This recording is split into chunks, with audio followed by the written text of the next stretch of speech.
This week I dug out the first piston horn I ever owned. This was sold to me by my teacher Andrew Clark when I was studying with him.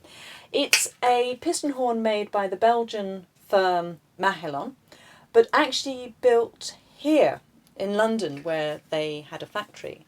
Charles Mahillon Co were a company founded in Brussels in 1836, and they were extremely prodigious, producing an awful lot of brass and woodwind instruments.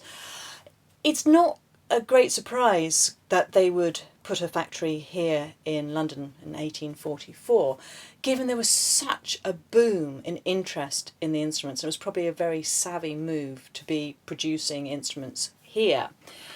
And my colleague, Jeroen Billier, who knows everything there is to know about the Belgian School of Horn Playing, has identified this as a model 412, which they were producing from round about 1880 to the First World War.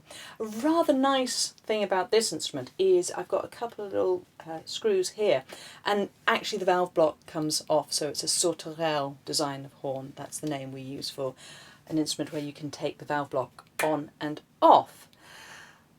So choosing what I wanted to play on this, I wanted to go for something Belgian. I wanted to go for something from Brussels, given that being the home of Charles Mahillon. And I decided to go back a generation or so to the Belgian horn player Jean-Désiré Artôt.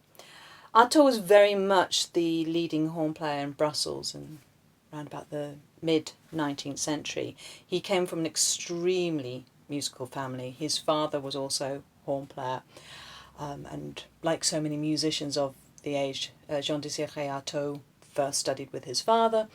Artaud's daughter, Désirée Artôt, was a celebrated mezzo-soprano who famously captivated Tchaikovsky. And Artôt, he was principal horn of the Brussels opera, La Monnaie de Munt. Also, after Brussels became independent, famously that all started at the Opera House, he became solo horn for Leopold I's private ensemble. And he was teacher at the Brussels Conservatoire. So I thought he would be a nice player to investigate, and I alighted upon one of his sets of melodies for chromatic horn.